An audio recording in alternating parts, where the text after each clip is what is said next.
Bueno, eskerrik asko etortzeagatik, eskerrik asko antolatzaileei gonbiteagatik, eta hor teknika lanetan zabiltzaten hori ere.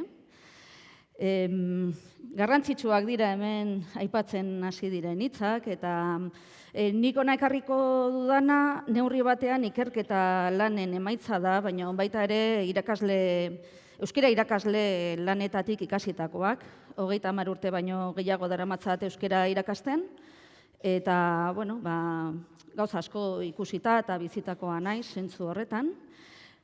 Horrela jarritet izenburua, nun gaude, eta momentu honetan deno gaude esaten. Bidegurutzean gaude, eta horrek ze esan nahi du. Bidegurutzean egoteak esan nahi du. Orain arte egindakoak ez duela orain balio, edo ez duela guztiz balio, edo gauza gehigarriak egin behar ditugula, edo behar bada, hainbeste urtetan lanean egon geranok nekea dugu baita ere. Borroka urte luzeak izan dira, eguneroko borroka bada, egunero egin behar dugun borroka da, eta horrek ere bere ondorioak ditu, eta behar dugu hori berrikusi, pentsatu, eta pentsatzen dut honekin. Barkatu, hola da. Batzuetan dilema bezala proposatzen dugu nola irakatsi hizkuntza, irakatsi behar dugun jendeak hizkuntza ikasteko, edo irakatsi behar dugun jendeak erabildezan. Eta egia da, batzuetan ez da hainbat eragarria. Indarra handia jartzen baldin badugu hizkuntza ikaste horretan, hor konfusiok esaten zen horretan, gertaliteke jendea desanimatzea hitz egitera, badago hor zerbait. Baino, jendeak ez baldin badaki ezin du erabili. Eta orduan hor, saiatuko naiz bi zutabe hauek ekartzen ona, ez? Truko hartuko jote, bestela, horrein behar bada. Bueno, ez nator albiste honekin, denaren beharrean gaude, lanpilo bat egitea falta zaigu, eta gainera denak ez du balio. Gauza asko egin behar ditugu eta gauza batzuek ez dute balio. Baina ez dakigu zehazki zeintzuk ez duten balio. Gauza batzuek bai, baina dena guztiz ez dakigu. Orduan, momentu honetan, mehatxupean gaude, ez dakit inoiz egon geran lanean mehatxurik gabe. Segurazki beti egon gera euskeraren kontrako indarren kontra borrokan. Eta orain ere, agian beste faktore batzuengatik gaude borroka horretan, ez? Eta honen aurrian behar dugu asko jakin, baita ere irudimena eduki, orain arte egindakotik haratago juteko edo beste esparru batzuk ezagutzeko, eta baita ere behar dugu ausartu behar dugu orain arte egin ez ditugun gauzak egitera. Eta beldurgarria da, egia da, beldur pixkat ematen du. Jasotzen ari geran enbata itzela da, abestiak esaten duen bezala, eta itzela da ezagutzen ez dugun mundu berri batean gaudelako. Ez guztiz, sistema berean gaude, baina momentu honetan gure haur gazteak, gure ikasleek, denbora pila bat ematen dute edukiak kontsumitzen. Kontzeptua ere, edukiak kontsumitzen. Eta ez euskeraz. Ematen du momentu honetan globalizazioak, ikateak eta mundu horrek eraman gaituela dena ikuskizun bihurtzera. Beitu, hau ere ikuskizun bada. Ematen du gustatzen zaigula ikuskizunetara etortzea, ikustea, gero behar bada aspertuko gea, baina baita ere badakigu ikateak pentsatuta daudela menpekotasuna eragiteko, azken egunetan ere TikTokek berak esan du egina dago menpekotasuna sortzeko, etzan beharrezkoa esatea, baina, hala da. Eta oso beren gure ikasleen aiziaren parte handi bat, ja ez da pasatzen kalian hizketan. Baizik eta pasatzen da gauzak ikusten, ez ekoizten. Eta orduan, hor badaukagu mundu berri bat, ezagutzen ez duguna, eta pentsatu behar duguna, honen aurrean zer egin. Noski, beste hizkuntza askotan errealitate bera daukate. Guk askotan esaten dugu, gure ikasleek ez dakite ondo euskeraz, baina nik entzuten diet lehengoakoei eta esaten dute gure ikasleek ez dakite gaztelaniaz. Baina entzuten ditut, ez dakit, estatuko beste lurralde batzuetako irakasleek eta esaten dute ez dakite gaztelaniaz. Hau da, badago zerbait hor pasatzen ari dena. Ulermena, komunikatzeko gaitasuna, gauza batzuk daude hortartean, baina gure esparrua propioa da baita ere. Orduan, guk ikasten dugu eta ikartzen dugu beste leku batzuetan zertan ari diren. Baina guk behar dugu sistema propio bat, gure testuinguru kultural, ideologiko, ekonomiko, psikologiko horri erantzuteko. Eta momentu honetan, nik usten dut berrikusten ari dela, orain daukaguna, baina, bide hori egitea falta zaigu.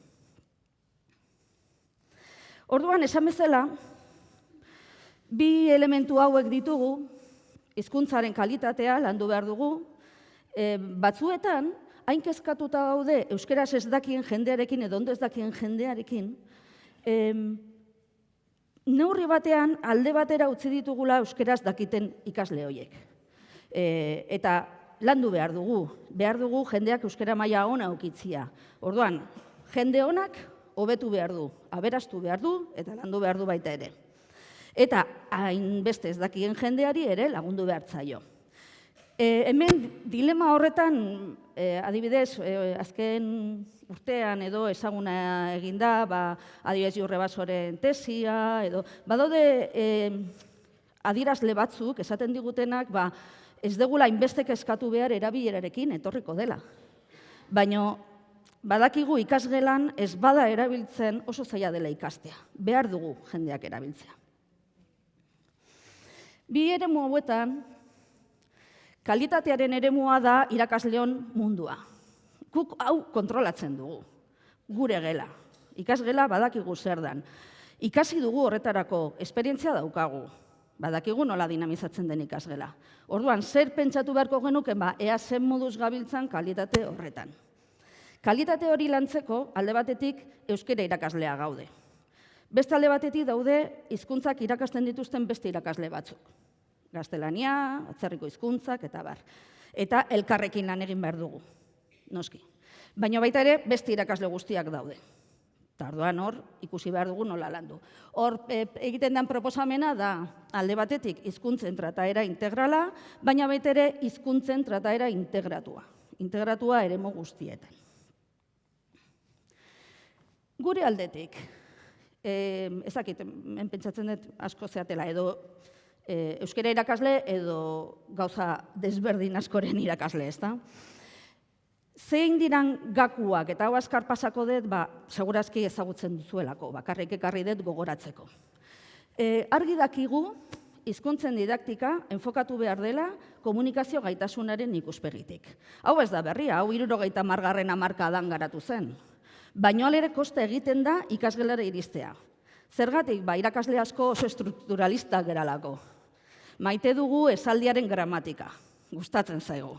Eta orduan, esaldiaren gramatikarekin gaude horretan, eta ez dugu eman pauso hori. Zer esan nahi du pauso horrek? Abia puntua egoera komunikatiboa izan behar dela. Ez gauza testuinguru hori gabeko ezer, ez horako lanik. Orduan, zer esan nahi du horrek? Ezin zaiela ikaslei esan, deskribapen bat egin. Deskribatu zure etxea. Hori ezin dugu egin. Zergatik, ikasleak ezin duelako erregulatu zer esan edo zer ez esan. Itxoin behar du, nik instrukzioa eman arte. Orduan, proposatu behar dugu, beti egiten ditugun lanetan, proposatu behar ditugu testuinguru komunikatibo batetik abiatzen diren jarduera komunikatiboak. Horrek esan nahi du, esaldiak ez duela inporta? Esaldiaren gramatikak ez duela inporta? Ez noski. Planteatzen da, komunikazioa dela ardatza, eta horren azpian egin behar dela lanketa gramatikal bat. Baina, abia puntua izan behar duela testuaren gramatika. Testua izan daiteke esaldi bat. Baina, pentsatzen dut honetaz pixka bat landu dezuela. Eta gero, batzuek pentsatzen dute, DBH-era iritsi arte ezin dela landu kontzientzia linguistikoa. Ez da hola. Txikitandik, aurrezkuntzatik, esperientziak ditugu, nola landu kontzientzia linguistikoa, ulertzeko hizkuntzaren atzean gauza asko daudela. Eta orduan, alde batetik landu behar da kontzientzia linguistikoa, eta beste aldetik hausnarketa metalinguistikoa, bi elementu horiek. Orduan ez da nahikoa ariketak egitea, hausnartu behar da ariketa horien gainean. Hau dena dela, uste dut, eremu ezagunagoa dela. Opa! Joan egin zaitez. Korrika dijoa. Bai, edo ez. Bueno, aprobetxatuko dut, bai. Aprobetxatuko dut esateko, hizkuntzen trataera bateratua ez dela aste berean hizkuntza guztietan narrazioa lantzea. Hori ez da hizkuntzen trataera bateratua. Baizik eta ikustea gure eskolan, gure ikastetxean, zein dan errealitate soziolinguistikoa eta horren arabera esatea. Bueno, hizkuntza indartsuagatik abiatuko naiz gauza zaienak esplikatzeko edo jarduteko edo barneratzeko eta joango naiz hortik beste hizkuntza batzuetara. Hau da, egon behar du beste fluxu bat, ez dena, aste honetan denok narrazioak. Bueno, bigarren gaia da zer egin gainerako irakasleekin. Zer egin esaten dut, batzuetan gure gana etortzen direlako galdetzera. Bueno, zer egin behar dugu, edo nola egin behar dugu lan, edo. Esaldi ospetsua da, irakasle guztiok gera hizkuntz irakasle, baina aldi berean ez da guztiz egia. Ez daukagulako marko bera. Orduan, bai, egia da, denok egunero erabili behar dugu komunikatzeko zerbait, baina askotan galdetzen digute zenbat errorerekin suspenditu behar dugu norbait. Ez dakitzuek galdetu dizuete nolako eserez. Askotan daukagu debate hori. Bueno, txosten batean 10 errore baino gehiago baldin badaude, ez gai, ezta? Baina ezin da hori erantzun, guk badakigu hizkuntzen ikaskuntza ez dela hori. Erroreek esangura desberdinak dituztela. Orduan ez da berdin, errore bat egitea, zama kognitibo baxuko ariketa bat egiten dugunean, edo zama kognitibo handiko ariketa bat egiten dugunean. Nik beti esaten dut, arraroa da ikustea, irakasleon apunteak edo oharrak edola, errorerik gabeak izango direnak. Oso zaila da, errorerik ez eukitzea. Orduan, horretaz pentsatu behar dugu. Agian, ez da berdin esatea, ni uste dut, zerbait, esan nahi dut zerbait falta zaiola, eta edo esatea ergatibo bat ez dakize esaldi konplexutan, desberdina da. Baina hori, gure kideek ez dute ondo ulertzen, ez delako beren espezialitatea. Aldi berean, nik ikusi ditut kideak zuzenak ziren gauzak zuzentzen. Hor, Aitorrek lehene aipatu du, ez? Ze gaizki, hori ez da eze, hori ez da ez dakizer. Bueno, agian zuretzat hori gaizki dago, baina ez dago gaizki. Eta orduan, hor laguntza behar dugu, ez? Hori ulertzeko. Eta lehen esan baldin badet egoera komunikatiboa dela ardatza, egoera komunikatiboak formulatzen arraroa da. Ez dute pentsatzen beste esparro batzuetan zer dan egoera komunikatibo bat. 80. hamarkadan, gai honetaz asko landu zen, eta hor geratu zen, zoritxarrez. Niri gustatzen zait, Jaume Jorbak proposatutako eskema hau, bera matematikaria zen, ikusten da hor marrengatik eta hola. Eta esaten zuen, ez dugu elkar ulertzen. Zuk esaten didazu neri ergatibo ez dakizer, nik ez dakizer dan hori. Baina ulertzen dut hau, ez? Baditugu trebetasun kognitibo batzuk. Eremu guztietan lantzen ditugunak. Galdera da, trebetasun kognitibo horiek nola lantzen diran komunikatiboki irakasgai edo jakintza eremu bakoitzean. Eta ziurtatu behar dugu, kurtso guztietan eta irakasgai guztietan, oinarrizko trebetasun kognitibo-linguistiko hauek landuko direla. Deskripzioa, narrazioa, azalpena, instrukzio eta argudiaketa. Zer ikusi dugu, askotan azalpena lantzen dela, eta azalpena lantzen da naturzientzietan, azalpena lantzen da gizarte zientzietan, dena da azalpena, eta beste gauza batzuk ere landu behar ditugu. Eta orduan, hau izan daiteke bateratzeko tresna bat, ziurtatu irakasgai guztietan hori egiten dela. Niretzat hau interesgarriagoa da errorerena baino. Nik errorena menperatzen dut. Horrez gain, bateratze saioen kontzeptua oso interesgarria da. Bateratze saioak egiten ditugu azterketa, adibidez, ni aritu naiz urte askotan administrazioko perfiletako aztertzaile, pertsona gaizto horietako bat. Eta orduan, ikusten genuen, elkartzen ginen eta esaten genuen, jo, nire ustez, hau ez da gainditzekoa, nire ustez bai, debatitu dezagun. Eta egiten dira bateratze saioak, kalkulatzeko pixka bat nik norbaiti suspensoa jartzen badiot, eta zuk suspensoa jartzen badiozu zer dan zuretzat suspenso hori, ez? Ze pasatzen da, hau egiteko jendea falta da. Hizkuntz mintegiok edo euskara mintegiok ezin dugu hau dena dinamizatu, ez daukagu potentzialidaderik. Nik hemen jarri dut euskara teknikaria, teknikari normalizatzaile edo, lehengo eskolakoa naizta, eta nola da posible egotea irakasle ikateroak, dinamizatzaile ikateroak eta ez euskara dinamizatzaileak. Niri harrigarria egiten zait. Irakasle askok hizkuntza laguntza behar dute. Irakasle asko dira, euskara oso landua ez daukatenak. Irakasle horiek apunteak ematen dizkiete ikasleei. Eta apunte horietan errore larriak daude. Orduan, ez dakit, ez da inzaila. Dirua behar da. Baina noizbait sartu beharko da dirua honetan, ez da? Orduan, bai, behar dugu laguntza, ikasmaterial onak behar ditugu, behar dugu jendea gure eskoletan, gure ikastetxeetan euskararekin laguntzeko, baina irakasleoi laguntzeko, esan nahi dut, aparte ikasleak, baina irakasleok laguntza behar dugu, ez daukagu denborarik hainbeste gauzari aurre egiteko eta jendea behar da.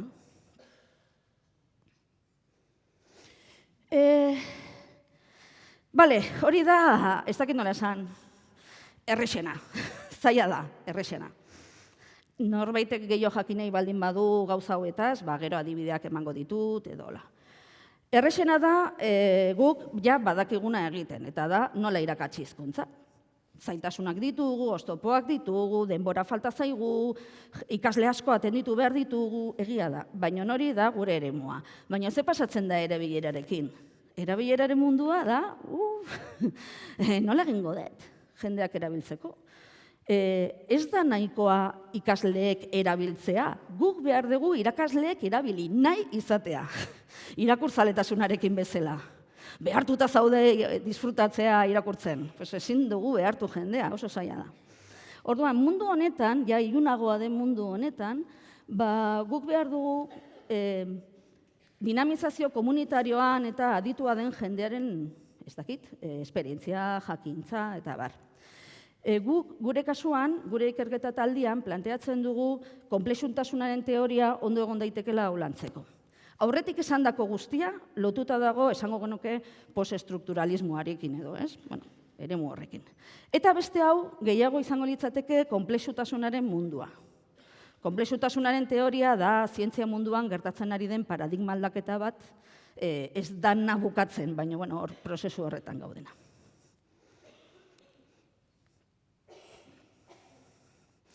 Ze problema ditugu? Praktika onak daude, baina oso onak, Baina oso onak, eta segurazki hemengo askorenak dira. Oso praktika onak ditugu. Baina arazo handiak ditugu. Segregazioarena arazo handi bat da erabilerari begira. Baina handi eta sakona. Eta ikasleak zentroetan banatzea ez da segregazioari aurre egitea. Beste zerbait dago. Zerbait dago gure gizartean horrekiko. Eta hori, argitu behar dugu, konpondu behar dugu eta landu behar dugu. Ezin dugu jendea banandu, bere maila sozioekonomikoagatik, bere jatorriagatik, eta orduan zeinek hitz egingo du euskeraz? Ez dakit, zaila ikusten dut, segregazioarena konpondu gabe. Nik uste nuen ja A, B eta D ereduena ja aldatuko zala, gauza berriago bat egongo zala, baina ez, jarraitzen dugu hor. Ez dakit, hori 80. hamarkadarako ondo zegon, baina orain beste egoera batzuk bizi ditugu, mundu globalean gaude, beste arrisku batzuk ditugu euskararekiko. Orduan hori ematen du ez dela ona. Eta gero animoak DBH-en lan egiten duzuen hori. Normala da, nerabek ez dute euskaraz egin nahi, autoritateari aurre egin nahi diotelako. Baina badakigu, gero asko itzuli egiten direla euskarara. Helduaroan bueltatzen dira. Eta gertaliteke zuetako batzuei ere pasatu izana. Agian 12, 13, 14 urtekin gaztelaniaz ari zineten. Etzen duten euskaraz hitz egin nahi, eta gero bueltatu zineten. Efektu hori ezaguna da, aspaldiko kontua da, azten direla, nik semiakin euskaraz egiten dut, eta batean azten zait gaztelaniaz erantzuten. Esatezu ze pasatzen ari da munduan. Baina gero bueltatzen dira, batzuk. Orduan, guk nahi balin badugu helduaroan pertsona horiek bueltatzea, importantea da, sasoia ukitzea esateko ez nire egia zu euskaraz. Irakasle bezala, ze hori ikusten ari gera galera handi bat dagoela. Helen ez genuen pentsatzen guri ikasleak gaztelaniaz hasiko zitzizkigula hizketan, eta orain naturala da. Ez da arraroa. Edo ikasgelan nerekin euskaraz egiten dute, baina elkarren artean gaztelaniaz. Egia da, mundu gogorra da, ekin egin behar dugu, segitu behar dugu saiatzen. Ez etxi, izango litzateke hor. Itxaropena daukagu, bueltatuko direla. Beste kontu bada konduktismoarena. Gometxak, sariak, ze ondo euskaraz egin dezue, merendola. Bale. Momentu konkretu batean, egin behar baldin badugu, ondo egon daiteke. Baina ez du funtzionatzen luzera. Horrek bakarrik egiten du momentuko erantzun bat. Zergatik, hori da sari zigor hori, ez? Sariak entzen duzu momentuan, ja ez dago motivaziorik, motivazioa saria zelako. Orduan bestelako motivazioak landu behar ditugu. Eta esaten dut zoritzarrez, ze oso eraginkorra dirudi. Oso emaitza honak ematen ditu. Aplikatzen duzu eta emaitza honak ematen ditu. Baina luzera ez. Luzera jende hori galdu egiten dugu. Orduan, pentsatu pizka bat horretan, gai konplexua delako. Orduan, guk erabileran zer egiten dugu? Konplexutasunaren teoriaren arabera, munduak imperfektua da, orduan ezin dugu presionatu jendea zuzentasunerantz, ez dalako egia. Nik orain, ikusiko banu nire bideoa, hasiko nintzake nire errore guztiak apuntatzen, eta zerrenda luze bat aterako zitzaidan. Orduan kontuz, hori ez da, ahozkotasuna beste modu batzutara landu behar dugu. Mundua imperfektua da, osagabea da, ziurgabea da, eta ikasi behar dugu hor lan egiten, eta ez gaude ohituta. Irakasleok ohituta gaude, perfekzioari begiran lan egiten. Oso imperfektuki, baina pentsatuz, ea hobeto, perfektuago, borobilago, baina mundua ez da borobila. Mundua, horrela, forma zehazgabekoa da. Ez da egia borobila dela, ez da laua, baina ez da borobila. Barrutikan horrelakoa da, esaten dute batzuek patata baten forma daukala. Bizitza imperfektoa da, bizitza zehazgabea da. Orduan, nola egin dezaket lan irakasle bezala horrela? Guk egin duguna izan da. Dinamizazio komunitarioko ideiak hartu eta saiatu gure saioetan aplikatzen. Orduan, guk 2 saio ditugu euskara lantzeko, saio batean kalitatea lantzen dugu eta beste saio batean erabilera. Hori da, gutxi gora bera lortu duguna gure testuinguru zehatzen.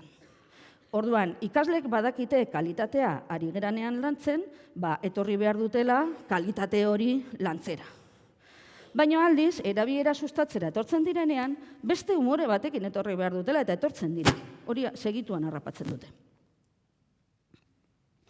Orduan, hor badaude egitura batzuk, ikasle importanteena edo argiena da, ez egin lan ikasleentzat.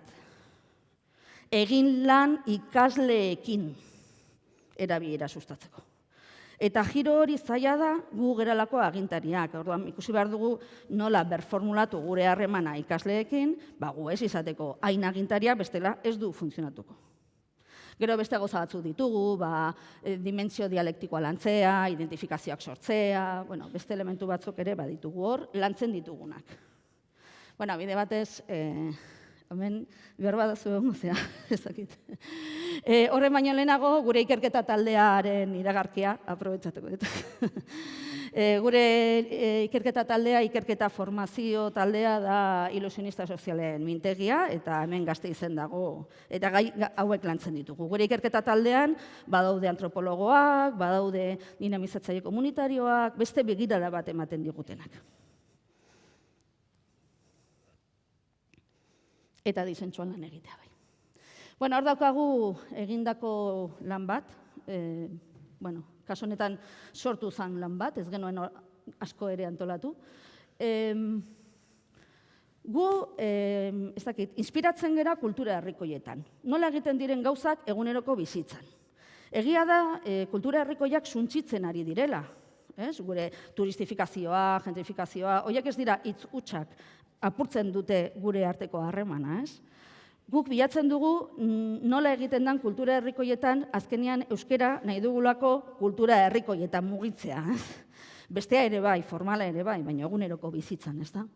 Orduan, hori egiteko, hor badaukagu ahozkotasuna nagusi izatea, sentitu pentsatu egin, baino batera lantzea, ez lehenengo pentsatu, gero sentitu, gero egin, edo baizik eta elkarren artean loturik lantzea, kanpoko espazioak aprobetxatzea, ikasgelatik irtetea, normalean hori izaten da, ikasleei naturalki ateratzen zaien lehenengo gauza, entzerratuta gaude lau paretan artean, eta ikasi behar dugu hitz egiten lau pareta horietatik kanpo, eta hortaz mugitu behar dugu beste espazio batzuetara.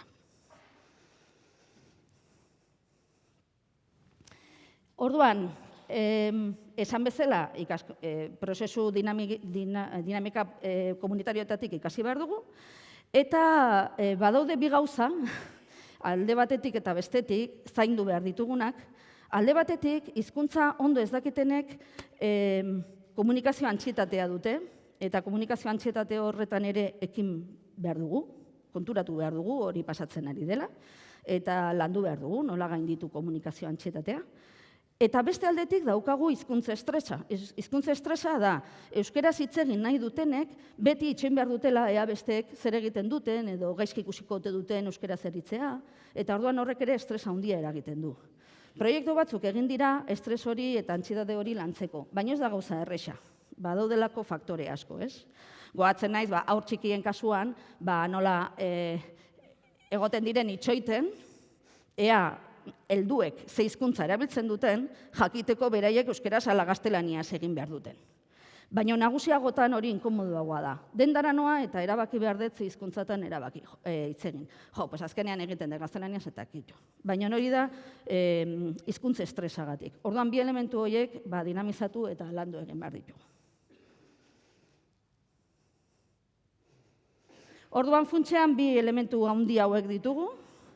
Alde batetik, hizkuntza, koherentzia, zuzentasuna, aberastasuna, hori mundu hori guztia. Eta beste aldetik daukagu hizkuntza gorputza, empatia, elkarrekin gauzak egitea. Eta orduan, batzuetan, asko tiratzen badegu batetik, bestea galduan ateratzen da. Eta beste batzuetan asko tiratzen badegu horretatik, bestea galduan ateratzen da. Orduan, nola egin behar dugu? Ikusi behar dugu gauden lekuan, nola bilatu oreka bat bi elementu horien artean.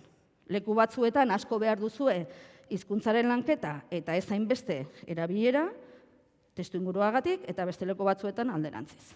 Orduan, aztertu behar da kasuan kasu.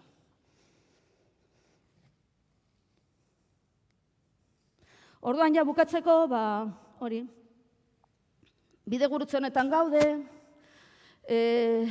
gauza on asko egin ditugu, gauza asko dakizkigu, oso harrapatuta ditugu kontu batzuk, baina aldi berean onartu beharko dugu, jende guztiak ez duela berdin pentsatzen. Lankide asko ditugu, kafetegian asko kexatzen direnak, baina gero lan egin behar denean, lanean hasten ez direnak. Eta lan egin behar da. Ezkenik nire irakasgaia eman behar dut, kontxotanik ere bai. Baina ikusi behar dugu, beste hau ere landu behar dugu. Berrikusi nola ematen duzun irakasgaia, egin dezazu beste modu batera. Baina nire esperientzia askotan izan da, ze gaizki, behitu ikasleak, txarrak dira, hau egiten badugu, hobetuko dugu. Baina ezin dut. Bueno, onartu beharko dugu hori pasatzen zaigula. Eta ez da uskeria.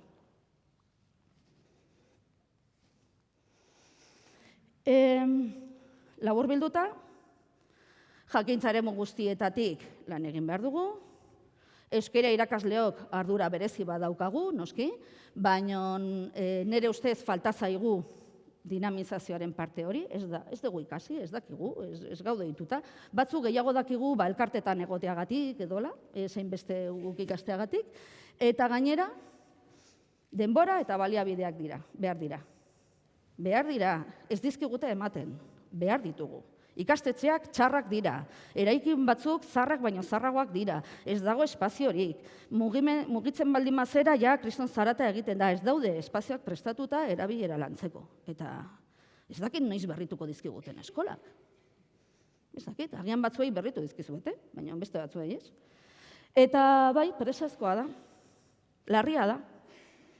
Oso momentu txarra bizitzen ari gara, eta ez badugu ondo egiten, sentitzen dut ez ematea hola mezu baikorragorik. Baina, bueno, eskerrik asko, zalantzarik baldin makazue, galdetu sakontzeko punturen bat.